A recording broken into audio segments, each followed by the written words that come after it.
Welcome to the Winners Find a Way show and podcast with your host, Trent M Clark, three-time World Series coach, CEO of Leadershipity, serial entrepreneur, having started 12 companies, coach to the 1%, and an international speaker. This show is going to be your go-to podcast for facing adversity, being inspired, and overcoming obstacles, all from the best in the world, business, sports, and leadership.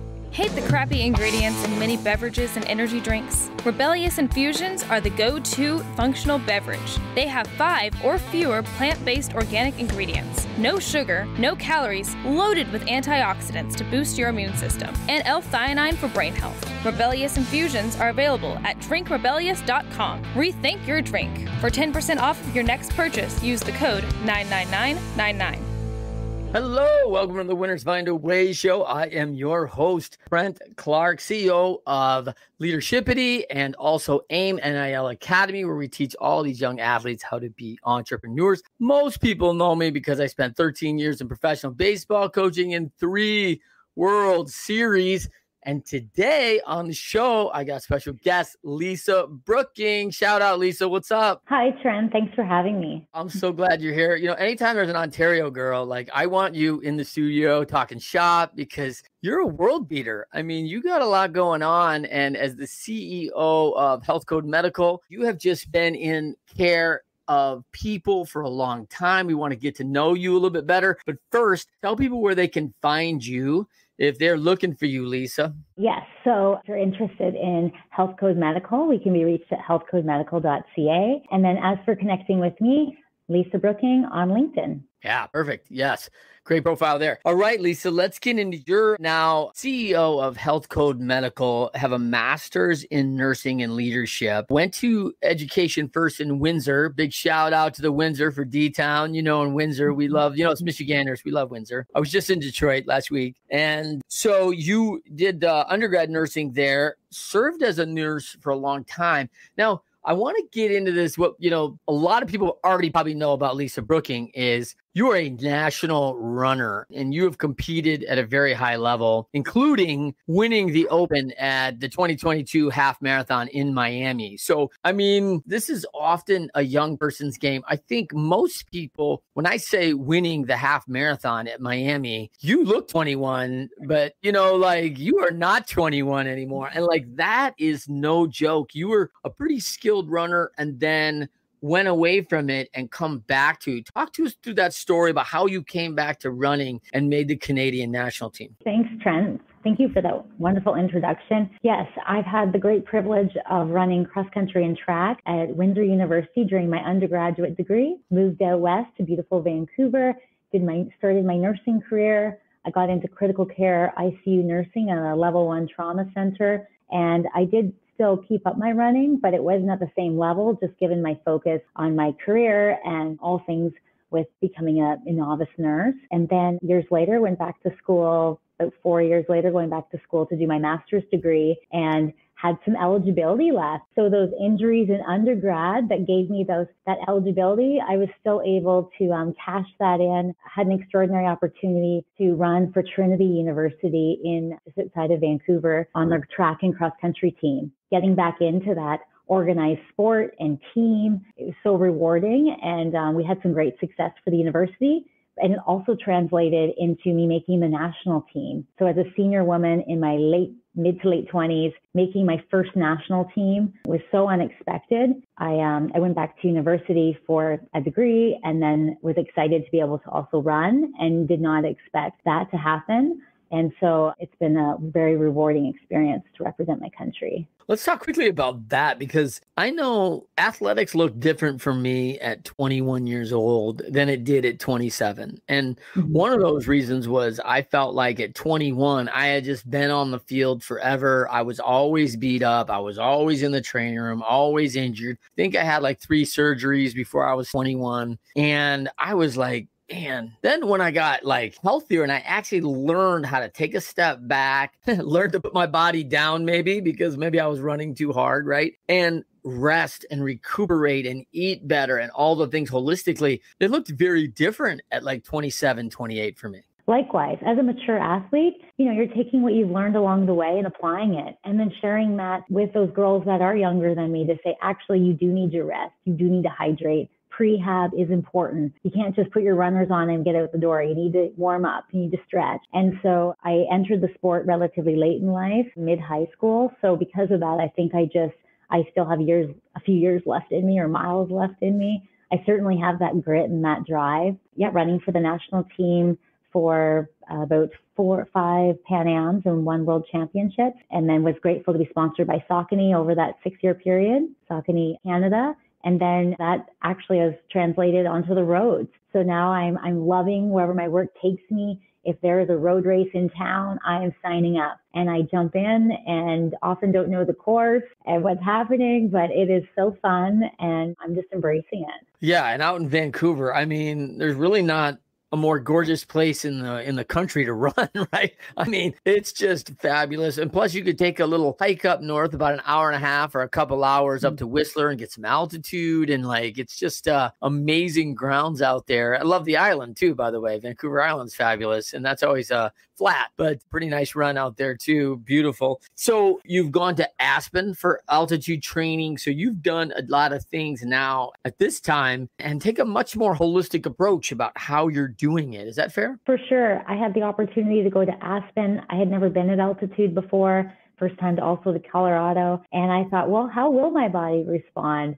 And so, was there for some work, but thought, let's see how this goes. And my body very much responded to it. Painful at first, of course, just felt that fitness and extraordinary leap. And so look forward to opportunities where I can spend some more time at 8,000 feet. Yeah. Well, especially in Aspen. That's never terrible in Aspen. That's good. So, all right, let's get into some of the questions I have for you. But first, one thing that most people don't know about you, Lisa, is that, maybe you said late runner, because at 8, you were a seamstress. You started sewing doll clothes. Did you think hey, I'm going to make some clothes for my dolls because I got this skill? And then did you think oh, I might go to fashion and not in this healthcare thing? Or was this just always a hobby? Yes. You know what? I didn't grow up through sport, don't come from an athletic family. And yes, I was, came from modest means. So in order to clothe my dolls and play with my dolls, got into sewing and then making my own. I didn't expect athletics to become such an important part of my life. And so it's just stumbled across the sport. It's so soul fulfilling. I still sew and I'm a bit of a seamstress on the side, but athletics is certainly my passion. That's awesome. Okay, let's get into a couple questions. And I want to talk a little bit about some of the things you've learned along the way as an athlete, now CEO. Pretty big transition there, but yet there's a lot of skills that are highly transferable. And we want to talk about that. But one of the things, to start with is for athletes that are out there and, at a world-class level, which you are, diversity is important in your training, mixing it, doing things to get your body out of just doing it this way, where we're always just going, hey, I only go forward and I can't go left and I can't go right. I only do this. The body tends to just get used to things. And all of a sudden, there's no overload principle. There's no challenge to it. You found that in other sports. Is that fair? Absolutely. Yes. Through diversity, such as through cycling, I've taken up downhill skiing and have just fallen in love with movement in general and learning other sports. I can say that the approach to sport has changed. When I was an undergrad, there was a process to training athletes where it was a one-size-fits-all. So we ran twice a day, and it was just a certain mentality of how runners ran and trained to achieve this goal. And I would say now I am stronger, healthier, and yet running faster. And so for me, training looks different. My mileage is different than somebody else, or I do more hill training. So for me, I approach the sport through strength, and I gain that strength through a lot of hill training so that when I'm on the flats in Miami, hopefully that hill training translates into speed. Yeah. Big benefit being in the Couve because you've got great hills and easily not far to find, right? To find hills there, which is awesome. Yeah. And I think one of the things that you kind of mentioned there was the one size fits all, right? Things have changed in the way we do training and we've come to know the body much better. One of the things we talked a little bit about, offline here, both in your athletic position and your nursing position, is that when we look at what we're going for and we're looking for challenges in the things we're doing, there's often a root cause behind things. And we kind of gloss over that, like, hey, I'll just keep doing it this way. And like, wait a minute, maybe these shin splints are happening for this reason. This diabetes is coming on because of something. What's the root cause of that, of the behavior maybe, or the activity that could be changing things? Talk me through that. No, you're exactly right. From a professional career standpoint, nursing, being at the bedside and having a progressive career through different phases of management has given me such an incredible perspective, and realizing that, when I'm sitting at the bedside for this patient correlates with other patients and more, population based. So thinking, how can we look at the root cause, and maybe people don't need to get sick in the first place, arm them with a better immune system, arm them with more knowledge around, your diabetes, heart disease. You were given a triple bypass. Now you're back again for stents. Again, this isn't for everyone, but we can all apply behavioral changes and lifestyle modification changes in order to shift that trajectory. I think a lot of people don't realize that they can have agency over their health. And then athletically, I think the same principles apply. What works for somebody that they follow on social media may not work for somebody learning to do their first 5K. I apply a reflective practice. My running career, just like my nursing career, has been progressive. So what have I learned along the way? And how can I show up at the start line, whether I'm representing a team, Saucony, or Team Canada? Like, how can I deliver the best result and be the best athlete on race day? If I've learned that I need to do X, Y, and Z for my health, it may look like something different for somebody else. And then something that's also seen in both, transferable from both my professional career and my athletic career, is being able to pivot. If you get sick unexpectedly, pivot. Take that day off. Do something light. Movement is medicine, even if it's just going for a walk. And so I think what I have learned or what I've seen in my practice is just being able to pivot. Yeah, I love that. Movement is medicine. That's so powerful, right? Like that's the reality of the deal. Now, one of the things I'm going to question you on is a little bit about your path, because now your way with Healthcode Medical is very targeted preventative work. It's about really getting that health out front and understanding our bodies and getting knowledge, because you and I both know, as a former strength coach, listen, once you have the education, nobody can take it, right? Like, you've got it now, and you build systems in that serve you and work. And it's okay if you try something and it's not working after 2 or 3 weeks. You can adjust and change. And I love that message, because I think people, no, I'm just going to keep doing it and hope for a different result. And like, yeah, okay, I don't think you're going to get it. But so one of the things that's very significant in your career is you were a trained nurse. And when I think of nurses, this is, and you can change my perception if you'd like, but I often think of post-operative care. This is post-injury. On this other side of the life of exercise science, physiology, health, like, we're talking about preventative health, talking about building life habits and behaviors. So you've shifted from one as a young person of caring for people, loving, and then now caring for them in a different way, really through education. Is that fair? Absolutely. And that was just a fantastic summary. You really encapsulated all of that. Nursing traditionally is on the reactive based side of healthcare, more like sick care. And so working in ICU, or as you describe, post-operative care, you are, getting people back to health, and so that you can discharge them and arming them with the knowledge so that they don't have to end up back here in the hospital needing acute services. Anything urgent or emergent, we would want to keep people healthy so they don't need to access those care. And so it has been extraordinary, and again, so unexpected to to have this opportunity to be able to lead a company that's looking ahead. And so it's shifting that paradigm to say, you know what, let's look at you in terms of your genetics, and let's screen for cancers, and let's be proactive. And so that where you live, what toxins do you have in your environment? Maybe there's mold. Maybe there's other toxins, environmental toxins that are affecting your health. You have maybe an underlying allergy that you didn't realize to a food that you've been eating all your life. So sometimes allergies occur later in life. We're all creatures of habit. I don't know about you, but I eat the same thing for breakfast every day. And over time, you can actually create a bit of an allergy to that, or sensitivity. So when you're having those gut issues, we consider the gut the second brain. All of a sudden, it's coming out in brain fog, maybe some skin issues, and just overall low energy. So we are a physician-driven clinic, a full medical team, and we're doing testing to get to the root cause. We're looking for what is driving that cholesterol buildup in your coronary arteries that's leading to that heart attack. We're taking it one step further. We bring in international blood testing. So we're not just using, some of the big names out there. We're also bringing in some of the new emerging tests that's coming out. And I think that's what's most fantastic is people can come to Healthcode and they can have the investigations into their area of interest. Potentially it's circulating cancer cells or, deep dive into cancer or a deep dive into cardiovascular health from a blood testing as well as an imaging standpoint to say, okay, here's what we see. And then here's how we can inform a path forward. And so that's a bit of a different approach than other companies that are out there. And I think it's something that's really taking off because we're arming people with knowledge about your unique self. We have the same color blood, but we're genetically made up differently depending on how we live our life, depends on which genes are being expressed. Good. I love to hear people actually recognize we're different. It's really important, right?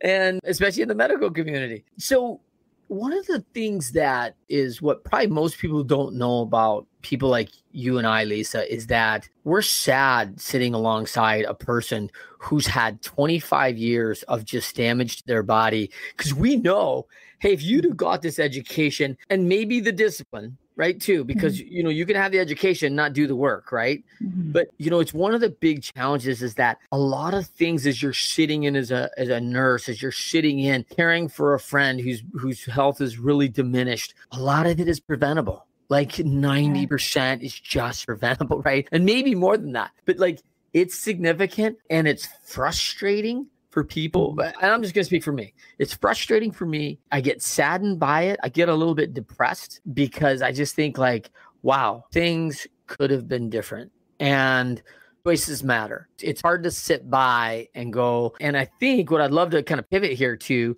is the fact that it doesn't happen fast, right? The change doesn't happen fast. And I've had many people, I used to own a gym and many people came into our gym going, hey, I've picked up these 75 pounds along the way and I'd like it gone by next Friday. And I'm like, right, well, you took 20 years to get that 75 pounds. I don't think it's going to go by next Friday, but a pound a week is really awesome. And you can do that all day long.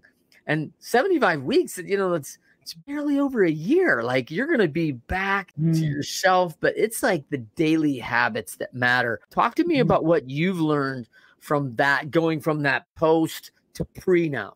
Thank you. Yes. And people show up in all ways, shapes, and forms. So there is the, what we think is the overweight person that, we need to get that weight off. And that's ultimately what's driving the heart disease, diabetes.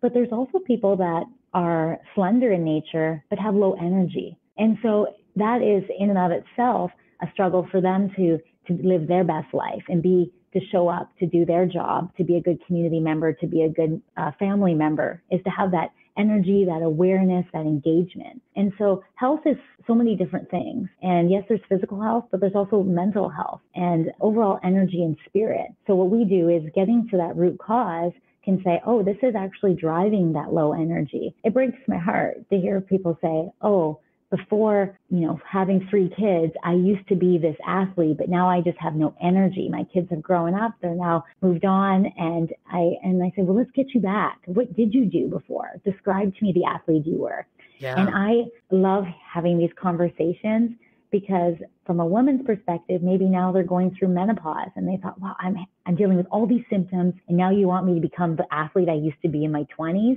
Are you kidding me? But ultimately, it's how can we hone in these symptoms, level out those hormones, and then give you back that energy? Our body wants to be a Ferrari. Our body is meant to be an F1. So how can we look to see and recalibrate the system? Because it is out of balance. And so we use so many different types of therapies and different approaches and a holistic approach to see what is for you, because there has been a shift from the person you were in your 20s and 30s, and now you're in your 40s and 50s.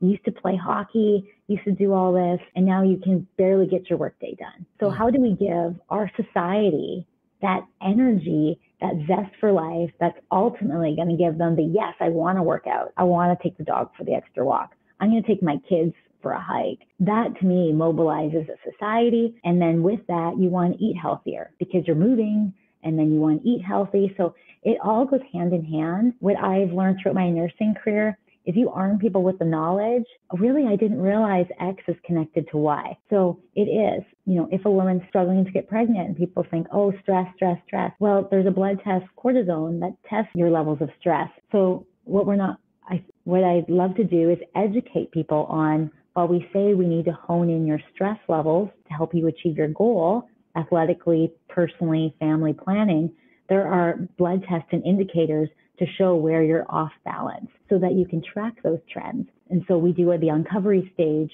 and then we track the trends throughout the year so people can see what's working and what's not to course correct. I think that's important, is being able to do that piece so people can see that their body is shifting. Love it. I think you're a great example, Lisa. Walt Whitman's famous quote, right? Be curious, not judgmental. I mean, people come in there and they're judging themselves, right? Like, oh, I can't go into a clinic. I'm 75 pounds overweight. I'm not where I should be. Or, I don't look fat. So they're not going to think anything's wrong with me because I'm not overweight. But people don't know I'm not eating right. Like, my health is not, whether it's bulimia or anorexia, like, I'm not healthy with food right now in my life. And we hide that, right? Because we got a shame cycle. But I'm going to challenge you here, Lisa, real quick. And you'll appreciate this. Our show, Winners Find a Way. Winners, when shown data that they are losing, find a way to win. From the book, The 4 Disciplines of Execution. Love that quote. So here's my challenge to you, Lisa, is like, I get exactly what you're trying to do. And it's admirable. And like anything I can do, I will promote the snot out of it because I'm right in your camp, right?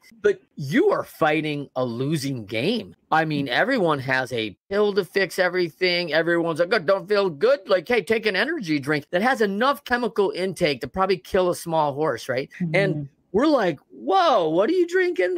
And what we're putting into our body, the lack of rest, the phone scrolling, the lack of sleep. I mean, we're becoming zombies out here. And there's a bunch of societal factors that are making it easy for us to stay in that mode. So now here comes Lisa and Healthcode Medical to change the world and change my world personally. And I'm going to come in and you're going to overcome these factors. How? Yes. It can seem overwhelming put in the right context, but it also is such a great opportunity. And so what we are doing, it's homegrown. It is organically growing here, this clinic, and we are going to methodically expand across Canada and the U.S. We already service clients across Canada and the U.S., all through word of mouth. And so I think there's already a little movement happening, and then they're telling their friends. And so this is our first attempt speaking with you to really get the message out, to be able to touch and reach more people. And this is, a business that is doing things differently. And just like with running, if you take the path less followed and anything you want to do in life that's different, right? You're trailblazing yourself and you're trailblazing your own trail. So for me, it's just consistent practices and trying to do right by patients, connecting with our patients. What are we missing? What can we do better? And then add that in. So it's very much a community. Yeah, I would say that it is a big undertaking, but I know that over time we will have impact. I am a very curious person. I also would love the opportunity to talk to, policymakers and people that can mobilize change and activate change, maybe insurance companies that can see the value in, if we help this, if we subsidize this, a client will do more proactive care or help them get on track with their diabetes, and it helps them in the end as a payer. So both sides of the borders, same issues. Healthcare costs are going up. Overall health of our nations are going down. And so how can we mobilize change? It's not a quick drug, and it's not more dependency on the system. I think we shift that paradigm and we educate, whether it's in elementary schools and science centers. It's in so many different ways where we can breathe knowledge and curiosity, and then where people are seeing it interconnected. There's so much technology out there now that gives us a picture of our body's health from the inside. Our Apple Watch, whether you're getting certain imaging or Oura rings. So now we have more data than ever before. And so we should be able to have more agency. So we're connecting the dots. There's a lot out there. There's a lot of noise out there. We don't do fads. Everyone should be on a keto diet. We are your personalized quarterback.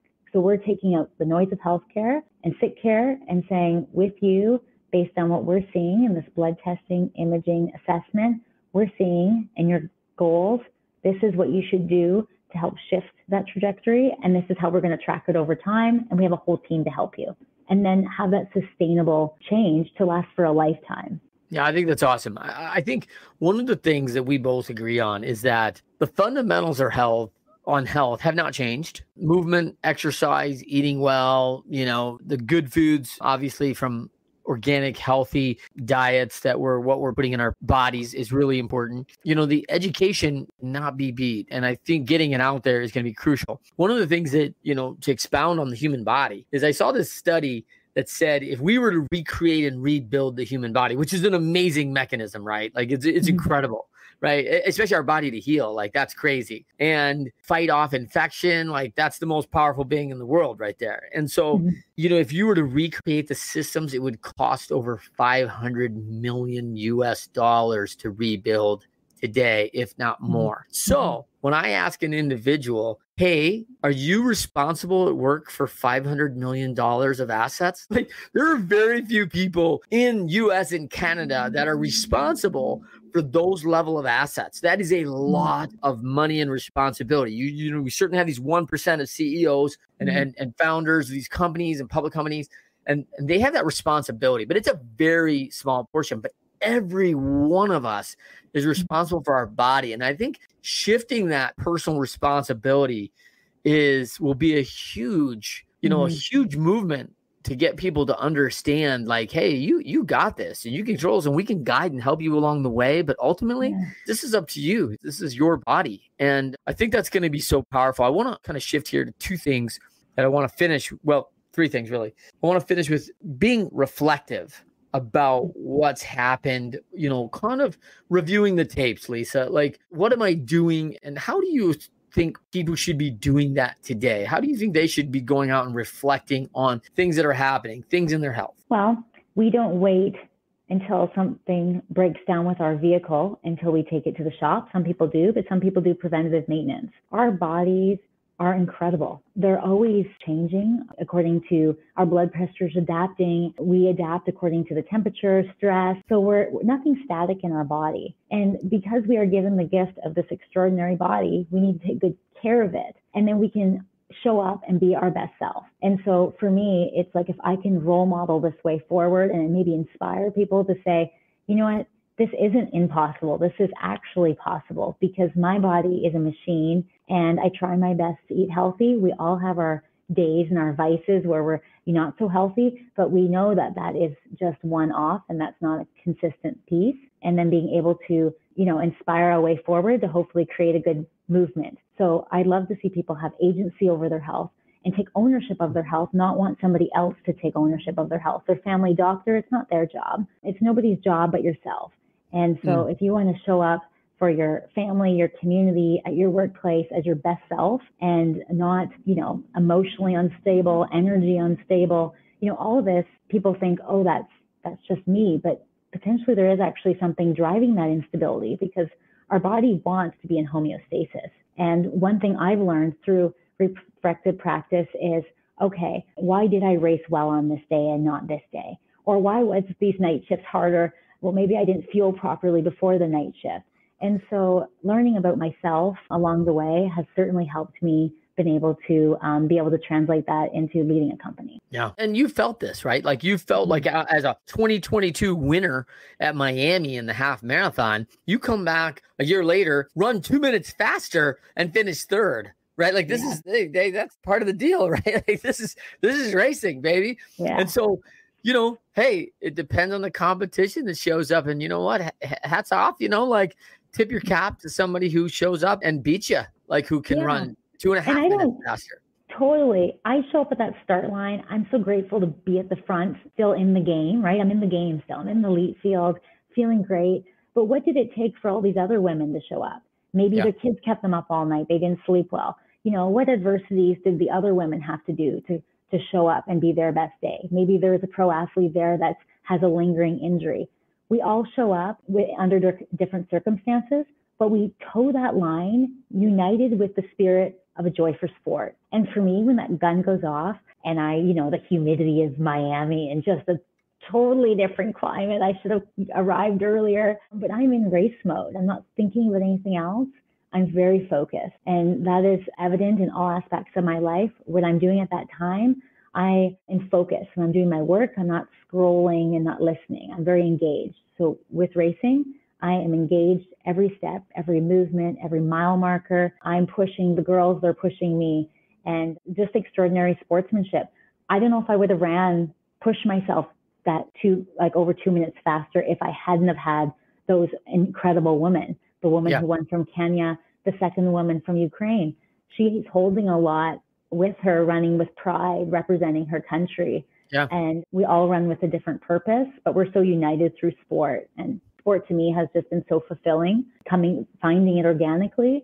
And I hope that other people can find a sport that brings them joy, then they want to keep a healthy body so that they can engage in that sport. Well, I love that. Let's kind of pivot, on that, like for people, you kind of mentioned it, which was, hey, you have a bad day. I mean, for someone who's out there right now and they're having a lot of bad days, and they just feel like, oh, I haven't done anything for 2 years. That's over, 730 days. So it's like, yeah, no, I get that. But like all of a sudden you've done your walk every day for 20 days and you decide that, you know what? This Saturday night is bonbons and pizza and movie flicks, like, yeah, all right. Like, it's a bad day. I get it. But don't throw out the 20 and have to revert back to 700 more in a row. Take the one day and get back up the next morning with a plan and ready to go. Let's talk about, for you, that grit that kind of changed things for you that you always kind of fight through. Well, sometimes it's just changing things up. We're such creatures of habit. We commute the same way to work. We go to the same grocery store, and for me, it's, when things aren't going well, running helps me clear my mind. I listen to a lot of podcasts such as yours, audiobooks, but it's even changing up where I'm running, because even changing your environment can change your perspective, and just seeing beauty in running in a trail as the leaves are turning, or just being so grateful for the privilege of where we live. Whichever side of the border, we're very grateful to live in our countries. Yeah. And so for me, that gives me a lot of grace and just gratefulness, a lot of gratitude. In terms of having that grit, I wake up with purpose. And so I know why I'm here, what I'm meant to do. And I feel that I'm meant to be able to, create an impact, positive impact on people. With patient care, it was one patient at a time in intensive care. And then now I'm able to lead a company where I can impact more patients and really help shift their trajectory. When it comes to grit, I'm not sure you can give somebody grit or not. I just find with myself, I set a goal and I work towards that goal. If something's not working, I look and explore and talk to others and how can I achieve that goal? I don't just give up on the goal. So when we think of a business and having a strategic priority, such as a growth plan, you want to open up clinics in X, Y, and Z city, great plan, but sometimes it doesn't work for construction reasons, or there's so many factors that go into it. So how can you pivot the plan without losing the overall spirit of growth? And so I think it's just having that grit, but also being able to recognize when you need to pause and reprioritize. Yes. So I love that concept. And as you talk about, individual, like I think about that grit and where everybody fits in. And I think where they get the grit is that they start making little steps. And what's great about small goals is I accomplish that and I set the next one. So, what's really big and really important for people to get when we're talking about when we drive teams into the next level and we double their EBITDA and, basically doubling their business in less than 2 years, we take these steps up and we keep taking these steps up. But the thing about it is it doesn't come back. Like those are all filling up every time. And we're setting a new baseline standard for the company. And so when you talk about your health, when you set your first baseline standard of, hey, I'm going to circle the block twice because that's what I can do right now. Great. That's awesome. Like start there because you're okay. Like get that step. And with the goal of, hey, the next thing is going to be walk that park a mile away from me, and I'm walking all the way down there. I'm going to go walk a little on the waterfront and then walk all the way back home. And that may be 2 weeks away. That may be 2 months away. That may be 2 years away, depending on where you're at in your journey. And that's okay. But I think where people develop their grit is that they see some successes along the way. What have you seen in that? I think with the word grit, sometimes people misinterpret it. They think they have their blinders on and they're doing this at all expenses. Well, no, you need to actually not have your blinders on and make sure that that progress is thoughtful and intentional. So when some people use the word grit, because that term can often be misinterpreted, I often use like commitment, dedication. You're dedicated to your health or your business goal. Okay, so what does that mean? You want to make steps forward and not steps back. So those are intentional and those are thoughtful steps. And then again, you're absolutely right. Running to me and saying, Lisa, you have to run 100K this week. Great. You tell me to go and do strength training and I'm, dragging my feet in the gym and walking backwards, because I'm very comfortable in the movement of running and in the environment of running. But I know that strength training is important for me to run, but recognizing I can't do it alone. And so by arming myself with a trainer and with somebody to watch me to ensure that that conditioning is happening without causing injury, then I'm building up confidence. Then I can go into a gym and do my weights on my own and not feel out of place or uncomfortable. So I think sometimes when you're successful as an athlete or you run a company or you're in a leadership role, people think, oh, it must be easy. But it's not easy. We all have our strengths and weaknesses. And it's being able to be vulnerable to say, you know what, these are my weaknesses, but this is how I'm going to work on them so that I can then be an even better athlete or an even better leader. And so that's how I use grit is I have a goal and then I look to see how can I achieve that goal. If it's too much for me, going to the gym 5 days a week, for me, it's just starting small and then building up that routine, that muscle memory. Okay, this habit, and then the habit, okay, I want to do it. When I'm traveling, I want to be able to do it. So just like for me, running is second nature. For me, it brings me a lot of joy. So how can I make other aspects of training joyful? And for me, it's just approaching it through different methods. Well, you said something interesting to me before, which was like define your podium, right? Like I know what your podium is, but everybody's got their own, right? Yes, absolutely. And this is what's so fantastic is I want to help each patient find their podium. So if our clients are coming to us and they, want to run their first marathon and they want to know how can I best fuel my body, or they're looking to shift their health trajectory, they're looking to lose that weight. Our founder, our one angel investor, he was 6'2", 330 pounds, type 2 diabetes, lost his driver's license, couldn't get life insurance. Now, after decades of being shuffled through different specialists and going to different health coach and nutritionists, he found functional medicine. Huge. He is like the fountain of youth and energy. He's 70. I can barely keep up with him. And he is given the gift of health by creating this clinic. So this clinic, didn't come out of a market. Yes, there is a market need for something like this, but it came out of his own personal health journey and recognizing that it's not a death sentence being diagnosed with diabetes. You can actually change that. And I think people often just accept it and live with it versus how can we shift it? And then how can we help you not just overcome it, but then optimize your health? And we're seeing people that are just thinking, wow, I feel like my younger self. And it's exciting to see people energized and just have that zest for life. Yeah. And for this person, right, 70 looks very different now than it did then. I mean, he's got a quality of life at 70 years old, which given the former path, I'm not sure he makes it to 70, right? I mean, there's challenges there that would predicate him actually living that long. And so, man, when it's a little bit of life and death, I don't want to make it out to be, but it's that important. For sure. Absolutely. Let's talk quickly about athlete to CEO. I mean, you're featured on Canadian Running magazine, right? You're this champion runner running on the national team, and you're also a CEO of a company, right? That's crazy. Most people are going, woman, how you doing all that, right? How do you balance it all? But I want to talk a little bit about some of the things you've learned about from all that training, all that time, all the road work, coaches, the better nutrition, the preventative work, preparation, all those skills that you've learned along the way as an athlete. Talk to me a little bit about how that's serving you as a CEO. Oh, there's a direct correlation.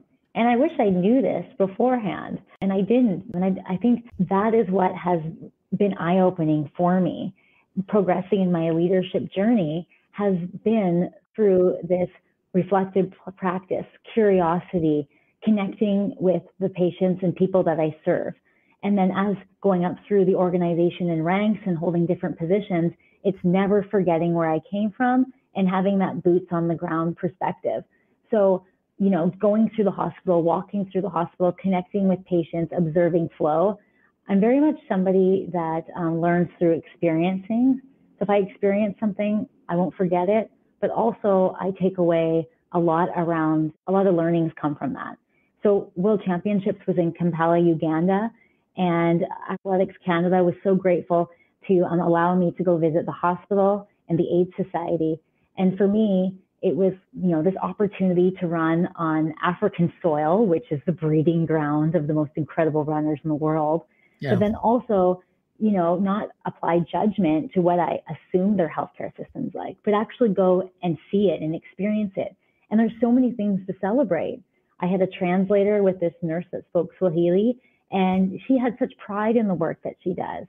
And so for me, every chance I get to learn and experience. When I was in Aspen, I also toured their hospital because I just wanted to see, what does this little community hospital look like? And you can just feel a culture, you can just feel pride, and what types of patients are coming into this hospital and for what reason. Then it makes me think, how can we better serve patients? It's not one size fits all. We have large countries, so certain pockets of the country may be at risk for certain things. And so how can we inform policy, funding, different programs to help set this state or this province or this community up for success? And that's where my long-term vision is I think maybe as I'm learning along the way, I can help inform some changes at more of a broader scope. But for now, I am just so pleased and grateful to have had this opportunity and to run this company and to see it reach more communities. Yeah, I mean, I think it's really admirable. And I really think that, seeing the correlation of, hey, they've got pride as a team and they're trying to do the best with the tools they have today. And man, some of the things I also think about, those transferable skills that you've learned, understanding the small commitments have huge impact, right? Yeah, I take the stairs, even in a pencil skirt. So I am the gal that I have sneakers everywhere. And so I have my little slip-on sneakers and I put my heels in my bag. I wear a backpack because that's good just for posture. And then so I am purposely parking at P4 so I can take 20 cases of stairs up to my office. I'm purposely taking the stairs versus the elevator. And so regardless of what I'm in, wearing professional clothes or not, I'm always like, movement's medicine. I have to get off a plane. You got to get those legs moving, got to flush it out. You feel sluggish to sit in the car then for an hour. So I think it's those transferable skills is just being mindful and intentional. If I'm walking into a very important board meeting, I want to show up alert and being able to just deliver the best responses, the best pitch. And in order to do that, I know that I need to do a bit of a 20-minute walk before, just reset my mind. And so those, just like I prepare for race day, and these larger races in the States can be intimidating. I don't know the field. There's so many factors I don't know. That wind in Miami took me by surprise. It just comes howling across the bridge decks, and it's a flat course, but it's very humid. And so recognizing, okay, all these things could be playing against me in my performance, but mentally, that's not going to have me overcome this. And so those skills are transferable. I prepare my lunches the day before because I know I have a busy day. And so I don't want to go without food because I get hangry and I just am running on empty. And then you make those poor choices in a pinch. So it's like preparing yourself. If you have your bag in your car with your running clothes, chances are there's traffic, you're going to pull over and go for that run versus, oh, I didn't bring my things. So you just make it easy for those habits to just go with the flow of your day. And I think what you've seen is all these little habits are compounding into quality of life, to a constant caloric burn, which means I can put good food into my body, use the nutrition properly. The body's going to get used to moving, digestion systems work. I mean, all these things are factors, and they're not big things necessarily. They're not like, they're choices, right? Like in instead of me having a roller bag, I can wear a backpack. I can carry that weight. It balances. It's all right for my posture. Instead of me, taking the elevator up, the 8 floors, I'm going to take the stairs and I'm going to exercise and I'm going to move and it's going to be all right. And I'm going to get used to these things for my body. I mean, I think one of the things that's a great place for anyone to start is you talked a little bit about physically and mentally preparing. I always like moral training too, but the night before a day, like getting set for your day. I've seen some of the best in the world are very good at 8:30 taking a break, and they spend 30 minutes or 15 minutes or whatever it takes to reset their household and prep for the next day, whether that's a few notes, whether that's going through their schedule. I use an Oak Journal, a little shout out Oak Journal, and it's about getting some really good habits. And by the way, that day looks so much easier coming out of bed because there's a plan. Well, like if you have no plan, it's just a dream. And so for me, it's like, what actionable steps can you take? So to avoid, not being able to do that thing. So for me, it's working backwards. And so whether it's I have a flight at this time and working backwards to avoid unnecessary stress. It's also thinking, okay, I'm traveling. What can I bring? And I'm recognizing I'm somewhere where I can't run safely outside. So what can I do? And so it's just having a plan versus just accepting what is. And I try very hard to be intentional, to role model for my team, to recognize, I need to just not feel my body well, but I also need, mentally and spiritually. So maybe that means taking that 20-minute break to eat my lunch, but going and sitting with the team because, community, breaking bread together, having a laugh, that's so important. It's so easy as a busy executive to think, I have no time. I fall into that trap too. But when I say, you know what, I'm going to take these 20 minutes and go sit with the teams, I actually come back more refreshed. And my mind was actually shifted off. And then I come back and I'm more focused. And so I think if your viewers could think about those sorts of things, like what's important to them, what's been lingering, how do they want to move their business forward? What do they want to do athletically? And then from there, think, okay, what small thing can I do? Starting on Monday, I'm going to take the stairs every day. The first day will probably be painful and you'll be a hot, sweaty mess at the top. Take your suit jacket off before, but you get used to it. And then you realize that there's no thigh burn anymore. And then it feels good. And so those are like little wins. Yeah, I think you're developing the grit right there, the little things. Let's pivot a little bit. Is there, if you're running through a challenge in your life, do you have something that you go to like that can help level you when you're in a situation you feel like you're not winning and you're trying to figure out a way? And is there something that helps level you that maybe you read or something? Being out in nature. And for me, it's walking my dog. We're so grateful to be right by the ocean. So being out on the water, for me, just changes my energy, changes my perspective. So when I'm finding I'm frustrated or I've hit a roadblock or something's come out of left field that I wasn't expecting and you think it's all doom and gloom, it's recognizing if you just change your environment and change your perspective and come at it at a different approach, you can overcome that challenge. So for me, I've seen as I've grown in my leadership journey that has certainly helped me with those tools. Awesome. All right. For anyone, Lisa, that's struggling out there today, I mean, times are getting tougher, right? We've had a couple crazy 3 years and there's some people facing some hardship, like they feel like they're losing. What would you tell somebody right now that is going through something? What would be your best recommendation for them? Have hope because there is brighter days tomorrow. As we've seen in history, our world has overcome a lot and the human species is resilient. And so our society has become almost fighting against itself. The eating processed food, not doing enough in a day, that hustle mentality. And so we have gone through a lot with COVID. People have had financial setbacks, health setbacks. There's uncertainty, maybe in their workplace. So what I can say is there's hope, and what can you have control over? You can have control over your health and how you show up. So how can you be the best partner, parent, teammate, colleague? And so I would say that starts with making those changes inside, heal from within, and then you'll be surprised with opportunities. Then you're open to opportunities. So when we often think, oh, the world is working against me, I believe that if you think, you know what, during this time, I'm just going to put my head down and I'm just going to focus on this goal and my health, or what skill can I learn, just recognizing where you need, like doing a self-check. And then with that, working on that goal. And then as your health shifts, your mindset shifts, as you have this, success, it's the little things, you get up in the morning, you make your bed, whether we're a child or we're an adult, it's these little wins that you're like, check. And, Yep. And then it just feels good to think, oh, it's noon and I've done all of this. And then it's our bodies give you that feedback loop. So then throw in a 20-minute walk and now look at you go. And so you're building that momentum and then building on that momentum. And then when an opportunity comes up for, a new job or a promotion or maybe an athletic event, you're like, I'm going to sign up for that, or I'm going to put my hat in the ring. You know what? I would say more so than ever, companies are looking outside the box. So I hire a team with a variety of skill set and a variety of backgrounds. And it's not just a person with this degree from this university and this anymore. Now it doesn't matter what your age is. It doesn't matter, what degree you hold, but your career has given you the skills that satisfies this job.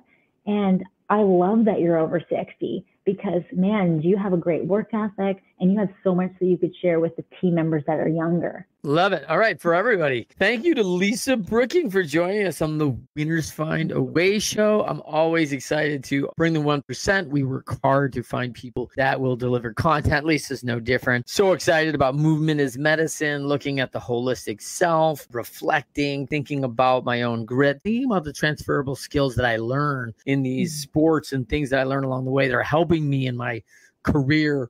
And so excited about that. So for everybody on the Winners Find a Way show, join us every Friday, 12:30 p.m. Eastern, 9:30 a.m. Pacific on the Leadershipity YouTube channel, LinkedIn Live, and Facebook Live. And you can find our podcast on all the major networks, Apple, Spotify, etc. So check us out. To Lisa Brooking, thank you for everybody. We'll see you next Friday. Thank you. Rebellious Infusions are organic flavored water enhancers. Rebellious provides clean, focused energy in liquid packets. Just tear the corner of the packet and pour 16 ounces of water. Rebellious Infusions have no sugar, no calories, and up to 300 milligrams of antioxidants and loads of L-theanine for brain health. Rethink your drink at drinkrebellious.com. For 10% off of your next purchase, use the code 99999. Do you want to be our next guest? Or do you have inspiring stories to share? Or do you love to inspire, support, and empower thought leaders? Feel free to send Trent a direct message on Instagram or Facebook at Leadershipity.